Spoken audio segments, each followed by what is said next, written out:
welcome back to the State of a Nation right here on Channels Television. I think we'll just stay with the issues concerning the judiciary in the country. Of course, I still have this gentleman with me in the studio, legal practitioners, Mr. Malaki Ogumadu and Leborus Oshoma. Now, Mr. Malaki, yes, before we went on the break, you were talking about, things you'd like the judicial system to work on.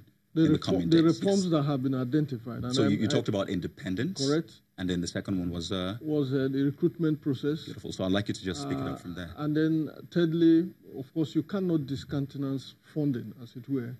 Funding will deal with the state of infrastructures that my colleague just mentioned, that by 5 p.m. there was no power.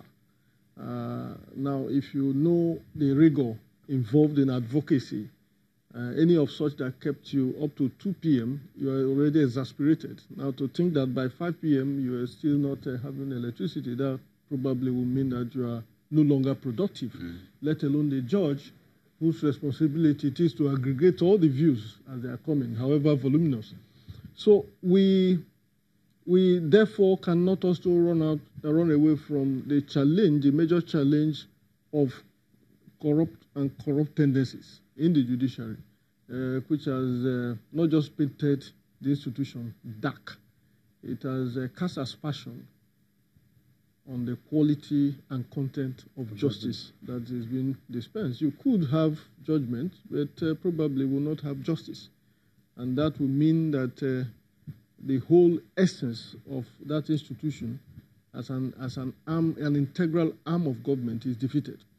Now, having said that, there's a need to realize also that in a country such as ours, competing favorably, as it were, in a community of nations, civilized nations, we must move faster than we are doing at the moment in encouraging that alternative dispute resolutions are factored into our judicial system, just so that we deal with the challenge of not backlog, the cases that go to court in the first place.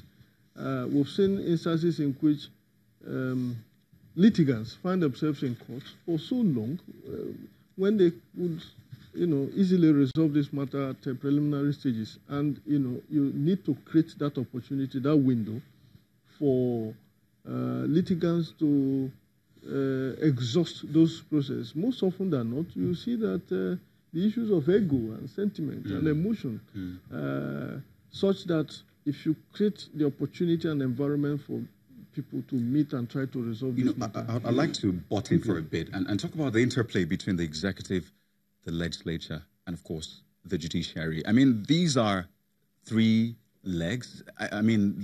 Exactly. I mean, you need these organs to work well. How would you describe the interplay between these arms of government at this moment? You see, my colleague Malaki talked about independence of the judiciary. These are institutions that ought to be, independent, function independently, but whose duties and functions, also at crisscross each other, and and so for the essence of checks and balances.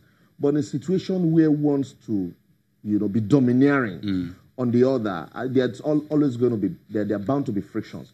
When these issues of... I'm sorry, Mr. Leborus, I'd like to hold your thought for a bit. I'm now being joined on the phone at this moment by the Deputy General Secretary of the United Labour Congress. Of course, we are looking at some issues concerning labor and would like to, find out about this official of labor.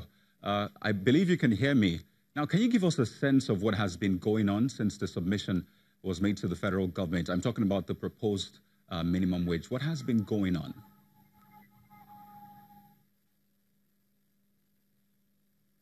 Okay, I'm not sure we have that connection right, but we'll definitely work on that connection during the course of the program. So I'd like you to continue for a moment. And so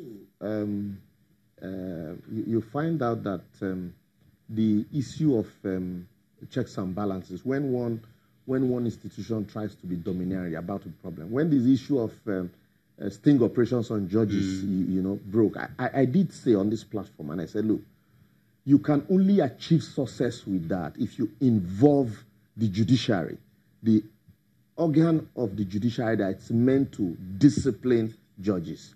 Because what would be at play at the end of the day would be like one institution trying to, dominate the other institution.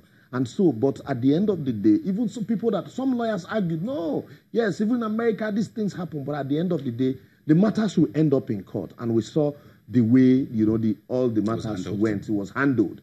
But if you had allowed the judiciary, do self-cleansing, they know themselves, and it will be easier and more properly handled. Because behind every allegation of bribery against a judge, there's a senior advocate who's a conveyor belt. Kayode Esho once said this, that even the way we were going at that time, gradually we were creating billionaire judges who, even if you tell them go and sin no more, they'll be happy to leave, service. But you need to involve the judiciary, make them independent, and then also the quality of people you bring to the bench.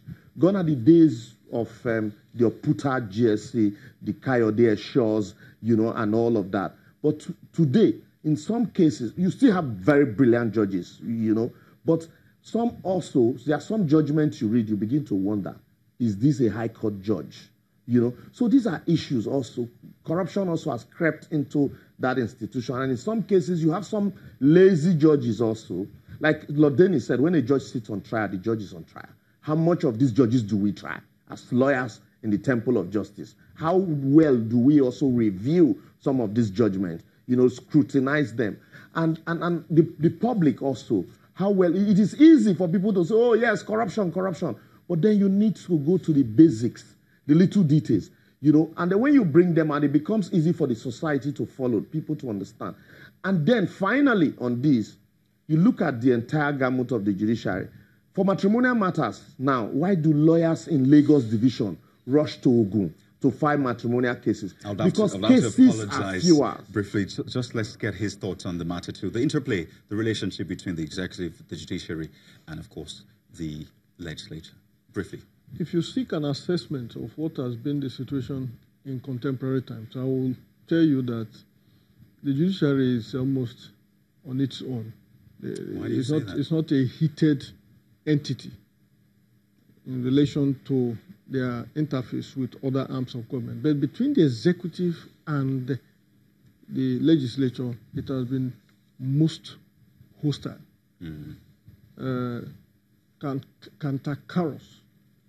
One that does not, admit the kind of coexistence, harmonious coexistence aimed towards a collective progress for a nation. Mr. Malaki Ogumadu, and of course, Mr. Liboris Ashoma, I'd like to say a big thank you again for sharing your time and your thoughts on the program State of the Nation. Thank you very much. Thank you for the opportunity. And that's so much we can take on the program for today. Thank you for watching. I'm Kayode Okikeli.